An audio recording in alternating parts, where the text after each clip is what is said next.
আরে ভাই, মাঘ মাসে এত গরম হলে চৈত্র মাসে কি করবা তোমরা? একদিকে কেউ কেউ মেয়েদের হাতে ফ্যামিলি কার্ড দিবেন, আরেক দিকে আমার মায়ের গায়ে হাত দিবেন। এ কেমন ফ্যামিলি কার্ড? আমাদেরকে মানুষ জিজ্ঞেস করে আপনাদের বাংলাদেশটা কেমন হবে? আমরা বলি 4 মাসের ডাকসু যেমন হয়েছে আগামীর বাংলাদেশও তেমন হবে ইনশাআল্লাহ। কোনো শিক্ষিত চুরের হাত আপনাদের কোনো অংশ খেয়ে ফেলতে পারবে না, খেয়ে ফেলতে দেয়া হবে না। আমরা দেশবাসীকে কথা দিচ্ছি, আল্লাহ আমাদেরকে সুযোগ দিলে ওদের পেটের ভিতরে হাত ঢুকাইয়া জনগণের সম্পদ বের করে আনবো ইনশাআল্লাহ। আমরা মনে করি যুবকদেরকে বেকার ভাতা দেওয়া মানে তাদেরকে অপমানিত করা। সাতক্ষীরার সাথে করা হয়েছে, এটা আর বাংলাদেশের কোনো জায়গায় করা হয় নাই। এটা হচ্ছে বুলডোজার দিয়ে আমাদের নেতৃবৃন্দের ঘর বাড়ি ভেঙ্গে চুরমার করে দেওয়া হয়েছে। এই জন্য চিৎকার দিয়েই বলছি, আমরা জামাতে ইসলামের বিজয় চাই না, আমরা 18 কোটি মানুষের বিজয় চাই। সুতরাং কোথাও আমাদের মাদের সাথে অশালীন আচরণ করলে আমরা কাউকে ছেড়ে দিয়ে কথা বলবো না। লিল্লাহি তাকবীর, লিল্লাহি তাকবীর, ইনকিলাব ইনকিলাব, জিন্দাবাদ জিন্দাবাদ, ইনকিলাব জিন্দাবাদ। আসসালামু আলাইকুম ওয়া রাহমাতুল্লাহ।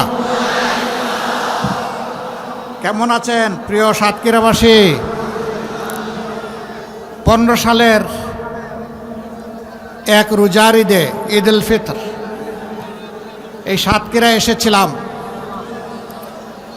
সাতক্ষীরার 6টা উপজেলায় মোটরসাইকেলে ঘুরে ঘুরে দেখার চেষ্টা করেছিলাম। আমি সাতক্ষীরায় সেদিন পর্যটনের জন্য আসিনি, এসেছিলাম দেশপ্রেমিক ইমানদার যে 48 জন মানুষকে খুন করা হয়েছিল, শহীদ করা হয়েছিল, তাদের মা বাবার পাশে দাঁড়াতে এসেছিলাম। যে যুবতী বোনদেরকে বিধবা করা হয়েছিল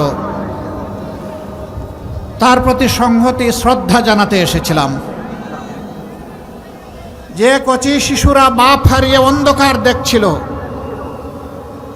আর চেয়ে চেয়ে পথের পানে থাকতো কখন আমার বাবা আসবে, আমি তাদের চোখের পানি দেখতে এসেছিলাম। যে সমস্ত যুবকদেরকে ধরে নিয়ে তরতাজা যুবকের পা হাত কেটে দেয়া হয়েছিল, আমি তাদের কষ্টের অংশীদার হতে এসেছিলাম। সেদিন মায়েদের, বোনেদের, শিশুদের মুখে আমি যে কষ্টের ছাপ দেখেছিলাম জীবনেও তা বলতে পারবো না। তাদের চোখে সেদিন আমি পানি দেখি নাই, আমি হারিয়ে যাওয়া আপনজন যে রক্তের ফুটা সেদিন দেখেছিলাম।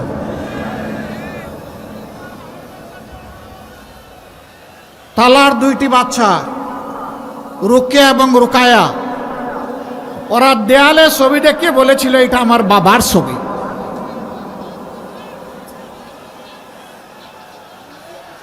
আমরা 2 জন বয়স্ক মানুষ এসেছিলাম। ভাই, সাংবাদিকরা দায়িত্ব পালন করবেন, কেউ বসার কথা বলবেন না, আপনারা বসে থাকেন, ওনারা পেশাগত দায়িত্ব পালন করবেন।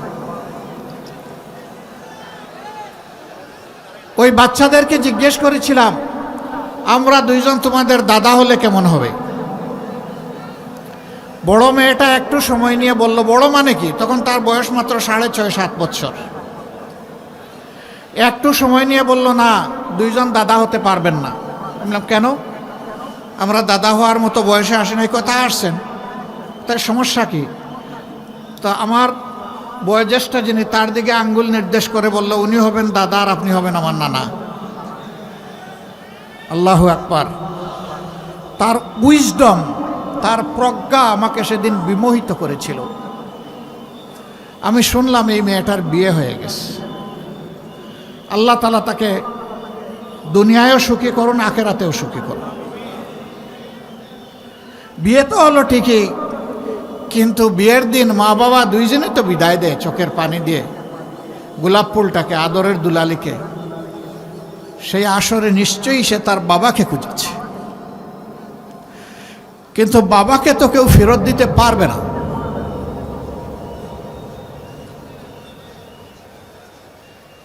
কিছু সংখ্যক মা বলেছিলেন, আমার সন্তানের কি দোষ, তারা মারল কেন? আমি বলেছিলাম, আপনার সন্তানের দোষের জবাব আল্লাহ দিয়েছেন। ওমা নাকামু মিনহুম ইল্লা আইয়ুমিনু বিল্লাহিল আজিজিল হামিদ। আপনার সন্তানের এর ছাড়া আর কোনো দোষ ছিল না। সে আল্লাহর উপর ঈমান এনেছিল এবং বলেছিল, দুনিয়ায় আল্লাহর কর্তৃত্ব ছাড়া কাউকে আমি কর্তৃত্বশালী মানি না। যেহেতু আল্লাহ তাআলা সমস্ত নিয়ামত দিয়ে আমাদেরকে অলংকৃত করেছেন, এই জন্য তার ছাড়া কারো প্রশংসা করি না। কোনো নেতার নয়, কোনো নেত্রীর নয়, প্রশংসা হবে একমাত্র আলহামদুলিল্লাহি রাব্বিল আলামিন। সকল প্রশংসা একমাত্র রব্বুল আলামিন আল্লাহর। এইটাই আপনার সন্তানের দোষ ছিল, অপরাধ ছিল। একজন মা বললেন, তাহলে সেই অপরাধ তো আমারও। আল্লাহ কি এই জন্যে আমাদেরকে ভালোবাসবেন? আমি বললাম, নিশ্চয়ই। আপনার যে সন্তান আল্লাহকে ভালোবেসে দিনের জন্য তার জীবন দিয়েছে, রক্ত দিয়েছে, আপনাকে এবং আপনার সন্তানকে আল্লাহ ভালোবাসবেন। আমরা দোয়া করব আল্লাহর ভালোবাসার মানুষ যেন আপনারা হতে পারেন। তখন তিনি বললেন যে, কলিজার ভিতরে একটু শান্তি অনুভব করছি। সম্মানিত ভাইয়েরা, শুধু কি সাতক্ষীরা? হ্যাঁ, বাংলাদেশের মধ্যে সবচাইতে বেশি অপরাধ করা হয়েছে সাতক্ষীরায়। একটি সিঙ্গেল জেলায় কোথাও এত সংখ্যক মানুষকে খুন করা হয়নি। বিচার আমরা দুনিয়ায় পাবো কিনা জানি না, তবে বিচার ইনশাআল্লাহ আমরা আখেরাতে পাবো। শহীদের এই রক্তভেজা 6টি উপজেলায় যখন ঘুরছিলাম, তখন আমি জিজ্ঞেস করলাম যে রাস্তাঘাটের এই অবস্থা কেন? বলে যে সরকার এই দেশের অংশ, এটাকে স্বীকার করে না।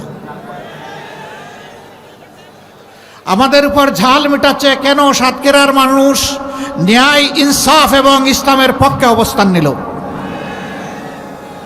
এই জন্য তারা বোধহয় সিদ্ধান্ত নিয়েছে এখানে কোনো উন্নয়ন করবে না। দিন যায়, রাত পোহায়, সপ্তাহ যায়, মাস যায়, বৎসর গড়ায়।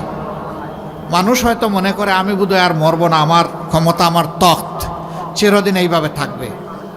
কিন্তু আল্লাহ স্মরণ করে দিয়ে বলেন, আউযু বিল্লাহি মিনাশ শাইতানির রাজিম, কুলিল্লাহুম্মা মালিকাল মুলকি তুতিল মুলকা মান তাশাউ ওয়া তানজিউল মুলকা মিম্মান তাশাউ ওয়া তুইজ্জু মান তাশাউ ওয়া তুযিল্লু মান তাশাউ বিয়াদিকাল খায়র ইন্নাকা আলা কুল্লি শাইইন কাদির। আল্লাহ স্মরণ করিয়ে দিয়ে বলেন, নবী জানিয়ে দাও, এই সমস্ত সৃষ্টির ক্ষমতা আমার হাতে, আমি এর রাজা বা বাদশা। দুনিয়ার শৃঙ্খলা বিধানের জন্যে দুনিয়াকে বিভিন্ন ভাগে ভাগ করা হয়েছে, সেখানে আমি আমার প্রতিনিধিত্ব করার জন্য কিছু মানুষকে সুযোগ দেই।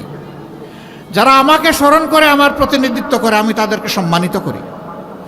আর যারা আমার বিরুদ্ধে অবস্থান নেয়, তাদের কাছ থেকে ক্ষমতা কেড়ে নিয়ে আমি তাদেরকে বেইজ্জত করি। চোখের সামনে কি আমরা দেখি নাই?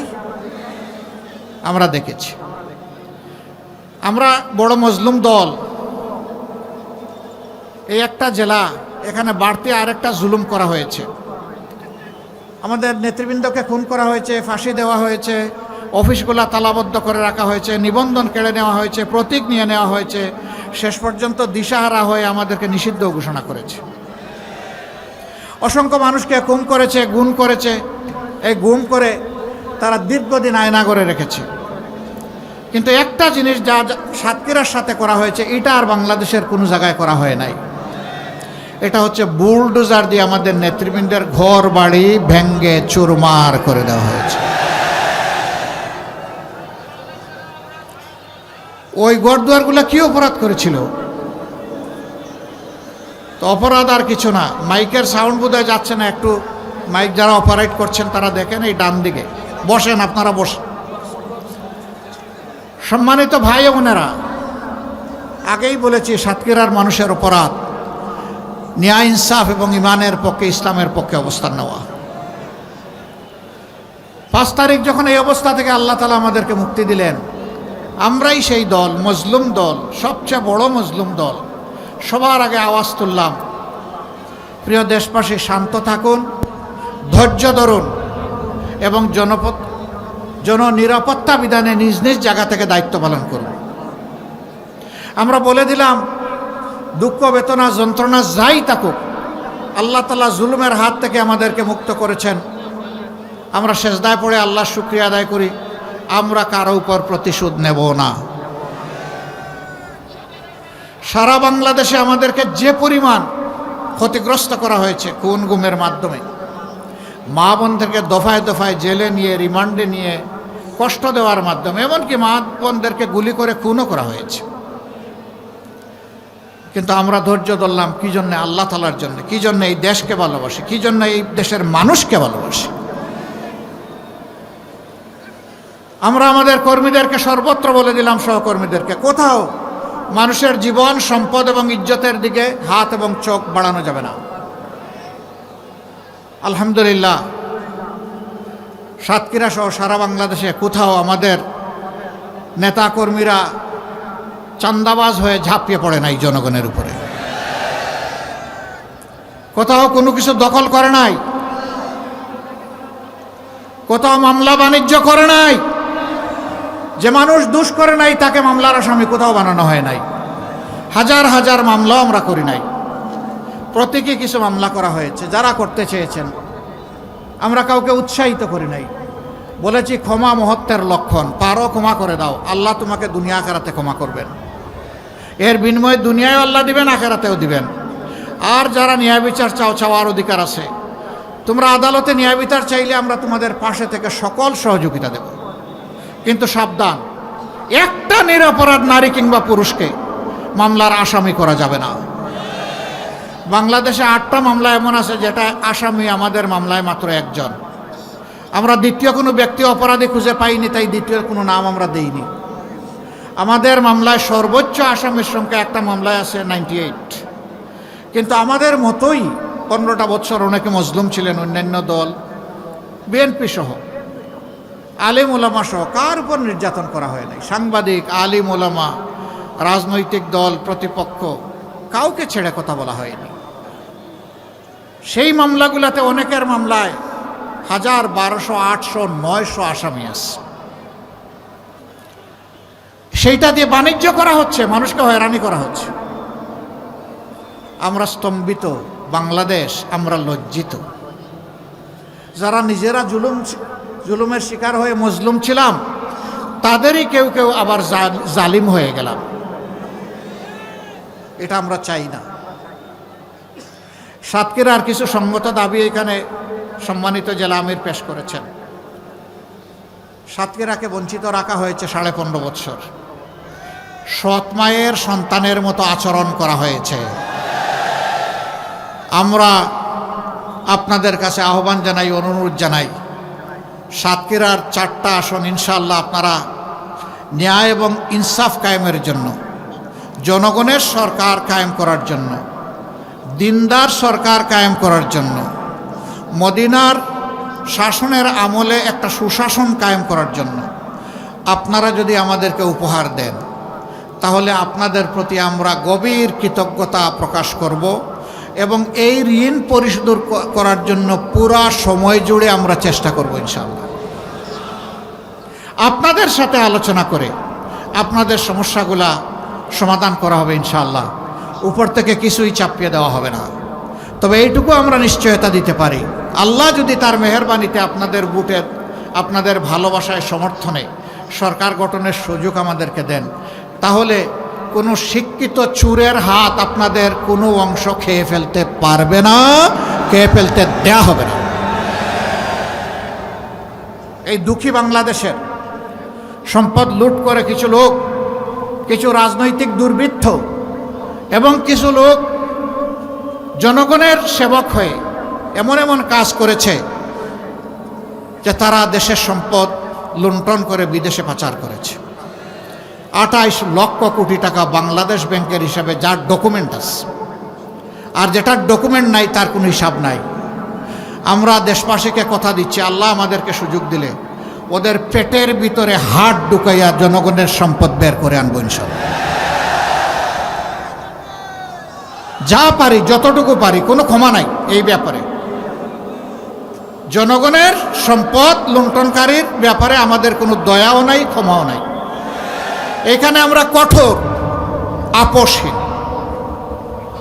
আর ভবিষ্যতের বার্তা হবে ফ্রম রাইট নাও। যেদিন এই সরকার শপথ নেবে, অতীতে যা করেছে ওইটা পরে দেখা যাবে, এখন থেকে কেউ আর কালো টাকার দিকে হাত বাড়াতে পারবে না। আমরা সম্মানের সাথে সকল পেশার, সকল শ্রেণীর রাষ্ট্রের সেবক, কর্মকর্তা, কর্মচারীদেরকে বাঁচার পরিবেশ তৈরি করে দেব। যারা ঝুঁকিপূর্ণ পেশায় দায়িত্ব পালন করেন তাদের স্যালারি হবে সম্পূর্ণ আলাদা। যিনি 9টা 5টা অফিস করেন, যার জীবনের কোনো ঝুঁকি নাই, নিরাপত্তার সাথে গিয়ে দায়িত্ব পালন করে আসেন, আর যে 24 ঘন্টা রাউন্ড দ্য ক্লক 2 চোখ তার খোলা রেখে দায়িত্ব পালন করতে হয়, তাদের উপরের বেতন কাঠামো এক হওয়া চরম বেইনসাফি। আমরা অবশ্যই এটা দূর করব। ইনসাফ কায়েমের অর্থ এটা নয় যে সবাইকে সমান দিতে হবে। ইনসাফ কায়েমের মানে হচ্ছে সবাইকে তার ন্যায্য পাওনা দিতে হবে। ইনশাআল্লাহ আমরা সেটাই করব, আল্লাহ যদি তৌফিক দেন। সম্মানিত ভাইরা, এখন তো মাঘ মাস নাকি না, সাতক্ষীরা চৈত্র মাস, মাঘ মাস। তারপরে আজকের রোদ একটু কঠিন, আমরা দুঃখিত। আল্লাহ তাআলা এই ত্যাগের বিনিময়ে আপনাদেরকে দান করবেন। ইলেকশন হবে ইনশাআল্লাহ আগামী 12 তারিখ। 2টা ভোট আমরা দেব।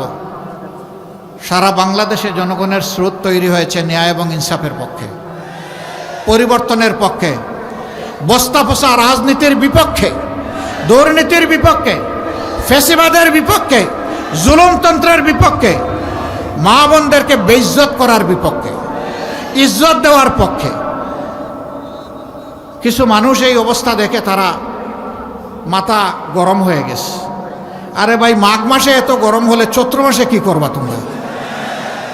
ঠান্ডা থাকো। বাংলাদেশের যুবকেরা জানিয়ে দিয়েছে রায় দিয়ে, আমরা ইনসাফের সাথে আছি, আমরা পরিবর্তনের বাংলাদেশের সাথে আছি। সংস্কার যারা জানে প্রাণে চাইবে, আমরা তাদের সাথে আছি। অলরেডি 5টা সর্ববৃহৎ পাবলিক বিশ্ববিদ্যালয়ের ছাত্রছাত্রীরা এটা জানিয়ে দিয়েছে। মাথা গরম হওয়ার কিছু কারণও আছে। যখন বিশ্ববিদ্যালয়ের একজন মেয়েকে জিজ্ঞেস করা হয় যে আপনি কেন ছাত্র শিবিরকে ভোট দিলেন, বলে যে উই ফিল প্রাউড, কারণ ছাত্র শিবির আমাদের নিরাপত্তা নিশ্চিত করেছে, করবে। আমাদেরকে মানুষ জিজ্ঞেস করে আপনাদের বাংলাদেশটা কেমন হবে, আমরা বলি 4 মাসের ডাকসু যেমন হয়েছে আগামীর বাংলাদেশও তেমন হবে ইনশাআল্লাহ। রিসেন্টলি একজন মা, একজন বোন, পোশাকে তিনি আধুনিকা, তাকে সাংবাদিক বন্ধু জিজ্ঞেস করেছেন আপনি কাকে চান আগামীর বাংলাদেশে? তিনি বলছেন জামাত। বলছে আশ্চর্য, আপনার এই পোশাক নিয়ে আপনি জামাত চান? তো জামাত যদি রাষ্ট্রের দায়িত্বে আসে, ওরা বলছে ক্ষমতায় আসে, তাইলে আপনাকে তো এই পোশাক পরতে দিবে না। বলে পরবো না। বলে যে অন্য পোশাক পরতে হবে, পরবো। আপনি কেন জামাতকে চান? বলে যে জামাত আসলেই দেশটা ঠিক হবে। জিজ্ঞাসা করেন সাংবাদিক বন্ধুটি যে জামাতের কোন জিনিসটি আপনার ভালো লাগে? কয় যে পুরা জামাতকেই আমার ভালো লাগে। This is reality of Bangladesh. তিলে তিলে জ্বলে জ্বলে দেশপ্রেমের কঠিন পরীক্ষা দিয়ে অন্যায় এবং আধিপত্যবাদের কাছে মাথা নত না করে নিজ দলের নেতারা, দায়িত্বশীলরা যেখানে হাসি মুখে ফাঁসির কাস্টে গিয়ে দাঁড়িয়েছেন, সেই দলকে আপনি ভাই ভয় দেখাবেন না। কিন্তু কিছু লীগ, তারাও মায়ের পেট থেকে জন্ম নিয়েছেন, আমরা সকলেই মায়ের পেট থেকে দুনিয়া এসেছি, তারা আমাদের মায়েদের ইজ্জতের উপর হাত দিয়েছেন। আমরা তাদেরকে অনুরোধ করি, তোমরা তোমাদের মাদেরকে সম্মান করতে শেখো। যারা নিজের মাকে সম্মান করতে পারে, তারা গোটা জাতির মায়ের জাতিকেও সম্মান করতে পারে। আর যারা নিজের পরিবারে নিজের মাকে সম্মান করতে জানে না, তারা অন্য মাকেও সম্মান করতে পারবে না। আমরা তাদেরকে অনুরোধ করি, ফিরে আসো, এই অপকর্ম করবা না। মনে রাখবা, আমাদের জীবনের চেয়ে আমাদের মাদের ইজ্জতের মূল্য আমাদের কাছে বেশি। সুতরাং কোথাও আমাদের মাদের সাথে অশালীন আচরণ করলে আমরা কাউকে ছেড়ে দিয়ে কথা বলবো না। বিশেষ করে যুবকদের প্রতি আমার অনুরোধ, কোনো মায়ের ইজ্জতের এইরকম কোনো খবর পেলে জান প্রাণ দিয়ে সেখানে গিয়ে ছুটে হাজির হবা এবং বলে দিবা ইনি আমার মা। আমরা আমার মায়ের মতো সমস্ত নারীদেরকে সম্মান করি, তোমরা কেন হাত বাড়িয়েছ জবাব দিতে হবে। কোথাও ছেড়ে কথা বলবো না। মাদেরকে আমরা স্পষ্ট বলি, ইনশাআল্লাহ ইনসাফের বাংলাদেশ যেদিন কায়েম হবে, ঘরে চলাচলে এবং কর্মস্থলে সর্বাগ্রে আপনাদের শতভাগ নিরাপত্তা নিশ্চিত করা হবে ইনশাআল্লাহ। এবং ইজ্জতের সাথে দেশ গড়ার কাজে আপনারা অংশগ্রহণ করবেন। কোনো অপপ্রচারকে পাত্তাই দেবেন না। মিথ্যাবাদীরা অনেক কিছু বলতে পারে, আমরা বিশ্বাস করি দেশবাসী ওই মিথ্যা অপপ্রচারকে বিশ্বাস করে না। একদিকে কেউ কেউ মেয়েদের হাতে ফ্যামিলি কার্ড দিবেন, আরেক দিকে আমার মায়ের গায়ে হাত দিবেন। এ কেমন ফ্যামিলি কার্ড? আপনি যদি সত্যি মাকে সম্মান করেন তাহলে সর্বত্র সম্মান দেখাতে হবে, সব মাকে সম্মান দেখাতে হবে। আজকে যে বাচ্চাটার বয়স, শিশু বাচ্চা, মেয়ে বাচ্চার বয়স 1 বছর, সেও আমার মা। কারণ সে যখন বড় হবে তখন সেও কোনো না কোনো সন্তানের মা হবে ইনশাআল্লাহ। প্রত্যেকটি নারীকে এইভাবেই মা হিসাবে গণ্য করতে হবে। প্রিয় দেশবাসী, যুবকদের হাতে আমরা বেকারের ভাতা উঠাই দেব না। আমরা মনে করি যুবকদেরকে বেকার ভাতা দেওয়া মানে তাদেরকে অপমানিত করা। যুবকরা কারো বেকার ভাতা চায় না। যুবকরা সম্মানের সাথে লড়াই করে দেশ গড়তে চায়। সেই যুবকদের হাতকে ইনশাআল্লাহ দক্ষ নাগরিকের হাত, দেশ গড়ার কারিগরের হাতে আমরা পরিণত করব ইনশাআল্লাহ, উপযুক্ত শিক্ষা এবং প্রশিক্ষণ দেওয়ার মাধ্যমে। এবং এর দায়িত্ব পালন করবে রাষ্ট্র। এরপরেই এই যুবকদের হাতে আমরা মর্যাদার কাজ তুলে দেব। তখন যুবকরা খুশি হয়ে বলবে, আমি দেশের একজন গর্বিত নাগরিক, দেশ গড়ার কাছে আমারও একটা অংশ আছে। সম্মানিত ভাইয়েরা, এই সাতক্ষীরা জেলা অনেক কারণেই সম্মানিত। এই জেলায় কাজী শামসুর রহমান সাহেবের মতো নেতা ছিলেন, অধ্যক্ষ মৌলানা আব্দুল খালিক রাহিমাহুল্লাহর মতো নেতা ছিলেন। আমরা তাদেরকে গভীর, মৌলানা রিয়াসত আলী রাহিমাহুল্লাহর মতো নেতা ছিলেন, আরও অনেকে ছিলেন। আমরা তাদের সকলকে গভীর শ্রদ্ধার সাথে স্মরণ করি। একটা ছেলের কারণে আপনারা আলহামদুলিল্লাহ গর্বিত। এ ক্রিকেট বিশ্বে আপনাদেরকে আলোকিত করেছে, বাংলাদেশকে আলোকিত করেছে মুস্তাফিজ, তাই না? এই ছেলেটাকে পার্শ্ববর্তী দেশ একটা ফ্রেন্ডলি ম্যাচে যেতে দিল না। দেশের প্রতি, ক্রিকেটের প্রতি এটা চরম অপমান। বাংলাদেশের ক্রিকেট বোর্ড এরকম বিব্রতকর পরিস্থিতি ভারতে গিয়ে আবার T20 খেলার সিদ্ধান্ত প্রত্যাহার করেছে। দাবি ছিল যে এই খেলাটা শ্রীলঙ্কায় হোক, আমরা যাব। ক্রিকেট বোর্ড এই সঙ্গত দাবিটাকে মানল না। আমরা দুঃখিত, আমরা লজ্জিত। এখনও সময় আছে, আমরা অনুরোধ করি আপনারা আপনাদের সিদ্ধান্ত রিভিউ করেন। এরকম দুনিয়ার বহু দেশে ইতিহাস আছে, বিশ্বকাপ হয়েছে, কোনো একটা দল ইনসিকিউর অথবা ইনসাল্ট ফিল করেছে, সে বলেছে আমরা ওই দেশে গিয়ে খেলবো না, পার্শ্ববর্তী দেশের ভেন্যুতে আমরা খেলবো। সেই দেশ নির্ধারণ করা হয়েছে। যদি অন্যদের জন্য তাই করা হয়, বাংলাদেশের জন্য কেন করা হবে না?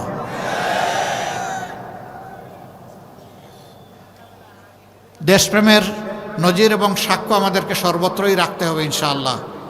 আমরা আমাদের প্রতিবেশীদেরকে বন্ধু এবং প্রতিবেশী হিসাবে দেখতে চাই। আমরা তাদের সাথে উত্তম আচরণ করতে চাই, কিন্তু আমরা তাদের কাছ থেকেও উত্তম আচরণ চাই। আমাদের কথা সাফ, আমরা ন্যায়সঙ্গত পন্থায় কারো কোনো ক্ষতি না করেই তাদের সাথে উত্তম সম্পর্ক আমরা রাখতে চাই। আমরা উত্তম বন্ধু হিসাবে রাখতে চাই, কিন্তু আল্লাহর কসম আমরা কাউকে প্রভু হিসাবে আসতে দেব না। প্রভু আমাদের একজন, আল্লাহ রাব্বুল আলামিন, এর বাইরে আমাদের কোনো প্রভু নাই। এই ব্যাপারে আমরা আপোষহীন। আমরা আশা করি আমাদের এই বিষয়টা মর্যাদার চোখে সবাই দেখবেন ইনশাআল্লাহ। সম্মানিত ভাইরা, দ্রব্যমূল্য ঊর্ধ্বগতি আছে, আমরা স্বীকার করি। সরকার হয়তোবা চেষ্টা করেছেন কিন্তু পুরোপুরি নিয়ন্ত্রণ করতে পারেন নাই।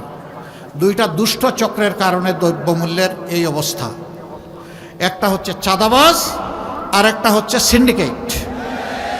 আমরা আপনাদেরকে কথা দিচ্ছি, আল্লাহ আমাদেরকে সুযোগ দিলে প্রথমে চাঁদাবাজের হাত শক্ত করে ধরে ফেলব, তারপরে সিন্ডিকেট ভেঙে চুরমার করে দেব। কোথাও কোনো সিন্ডিকেটের অস্তিত্ব রাখা হবে না। শাসন হবে জনগণের শাসন। এই জন্য চিৎকার দিয়েই বলছি, আমরা জামাতে ইসলামের বিজয় চাই না, আমরা 18 কোটি মানুষের বিজয় চাই। 18 কোটি মানুষ মুক্ত হলে আমরাও মুক্ত। 18 কোটি মানুষ যদি দালাল একেবারেই বিপজ্জনক পজিশনে পড়ে যায়, আমরাও বিপজ্জনক পজিশনে পড়ে যাব। ভোট কয়টা? একটা হা অথবা না, তাই না? হা অর্থ হচ্ছে আজাদি, না অর্থ হচ্ছে গুলামি। এবার বলুন, গুলামি না আজাদি? গুলামি না আজাদি? সম্মানিত ভাইয়েরা, সেই আজাদি নিশ্চিত করার পক্ষে 12 তারিখ প্রথম সিলটি পড়বে হা ভোটে ইনশাআল্লাহ। হা ভোট জয়ী হলে বাংলাদেশ বিজয়ী হবে, হা ভোট হেরে গেলে বাংলাদেশ হেরে যাবে ইনশাআল্লাহ। আল্লাহ আমাদেরকে সাহায্য করবেন, হা ভোট বিপুল ব্যবধানে বিজয়ী হবে ইনশাআল্লাহ। আমরা আমাদের সমস্ত পরিবারের সদস্য, প্রতিবেশী, আপনজন, প্রিয়জন, কর্মস্থলের সঙ্গী, সাধারণ মানুষ, পাড়াপড়শি সবাইকে ইনশাআল্লাহ আমরা হা ভোটের পক্ষে ভোট দেওয়ার জন্য আহ্বান জানাবো। কারণ হা ভোট সবাইকে আজাদি এনে দিবে, গুলামি থেকে মুক্ত করবে। 2 নম্বর ভোটটি আমরা চাই দাড়িপাল্লায়। কেন? এটি ইনসাফের প্রতীক। অবশ্য দাড়িপাল্লার সাথে আরও 10টা প্রতীক আছে, সবাই নিবন্ধিত। যাকে যেখানে দেওয়া হয়েছে প্রতীক হাতে তুলে আমরা সবাই জান প্রাণ দিয়ে তাদের পক্ষে কাজ করব ইনশাআল্লাহ। 11টি দল। আমরা ঐক্যবদ্ধ বাংলাদেশ চাই বলেই 11 দল ঐক্যবদ্ধ হয়েছে। আমরা কোনো বিভক্ত বাংলাদেশ চাই না, অতীতের কাসুন্দি শুনতে চাই না। যে কাসুন্দি গেয়ে গেয়ে বাংলাদেশকে ধ্বংস করা হয়েছে, ওই আওয়াজ আর আমাদের কান সহ্য করে না। এখন আমাদের যুবকরা, আমাদের মায়েরা, আমাদের শিশুরা ভবিষ্যতের স্বপ্ন দেখে এই দেশটি কেমনে মাথা উঁচু করে বুক ফুলিয়ে বিশ্বের দরবারে দাঁড়াবে, সেই স্বপ্ন দেখে। আমরা এই যারা স্বপ্নচারী তাদেরকে কথা দিচ্ছি, আপনাদের স্বপ্ন বাস্তবায়ন হবে আমাদের পবিত্র দায়িত্ব। আমরা বাংলাদেশে ইনসাফের ভিত্তিতে দিনের নির্দেশনার আলোকে এই দেশকে গড়ে তুলতে চাই পর্যায়ক্রমে ইনশাআল্লাহ। এখানে মুসলমানদের মধ্যেও আমাদের অনেক মতামত আছে, কিছু কিছু ব্যাপারে সবার মিলে না। ইনশাআল্লাহ আল্লাহ তাআলা সেই সুযোগ দিলে সবাইকে নিয়ে বসে কমন বোর্ড গঠন করে কিভাবে দেশ চলবে, এই দেশের জনগণকে কিভাবে সেবা দেওয়া হবে, সেই সিদ্ধান্ত ইনশাআল্লাহ নেওয়া হবে। সবাইকে বুকে টেনে নিয়েই আমরা ইনশাআল্লাহ করব। আমি 12 তারিখ ইনসাফের পক্ষে, ন্যায়ের পক্ষে, আধিপত্যবাদের বিরুদ্ধে, ফেসিবাদের বিরুদ্ধে শক্তভাবে, মজবুতভাবে দাঁড়ানোর জন্য, জেগে ওঠার জন্য সাতক্ষীরাবাসীকে আহ্বান জানাচ্ছি। শেষ পর্যায়ে এসে যে 4টা আসনে দেশবাসীর প্রতিনিধিত্ব করবেন, আগামীর প্রসপারাস বাংলাদেশের প্রতিনিধিত্ব করবেন, সেই 4জন ভাইয়ের হাতে আমরা একে একে ইনশাআল্লাহ ইনসাফের প্রতীক দাড়িপাল্লা তুলে দেব। প্রথমেই সাতক্ষীরা 1 আসন, টালা, কলারুয়া, পাটকেলঘাটা, তাই না? ও একসাথে সবাই? ও এটা এই জন্য বড় করা হয়েছে, 4জনকে ভাগ করে দেওয়া যায়। মাশাআল্লাহ, আলহামদুলিল্লাহ। উত্তরবঙ্গ থেকে আমার সফর শুরু হয়েছে, এত বড় পাল্লার কোনো জায়গায় আমি দেখি নাই। আল্লাহ তাআলা এই বড় পাল্লার মর্যাদা এখানে আরও বড়ত্বের সাথে কায়েম করে দিন। এখানে 1 নম্বরে জনাব অধ্যক্ষ ইজ্জতুল্লাহ, যিনি বাংলাদেশ জামাতে ইসলামীর কেন্দ্রীয় নির্বাহী পরিষদের সদস্য। সাতক্ষীরা 2 বিশিষ্ট আলেমে দ্বীন এবং শিক্ষাবিদ হযরত মাওলানা মুহাদ্দিস আব্দুল খালেক। সাতক্ষীরা 3 মুহাদ্দিস রবিউল বাশার। সাতক্ষীরা 4 গাজী নজরুল ইসলাম, সাবেক এমপি। ইনশাআল্লাহ তাআলা আজিম আগামীতে সবাই হবেন আপনাদের দোয়া এমপি। ভাই মার্কা আছে? একটু জোরে বলুন, কোন সে মার্কা? আরো জোরে। সাতক্ষীরায় সারা দেশে 12 তারিখ সারাদিন ইনশাআল্লাহ বিজয় হবে।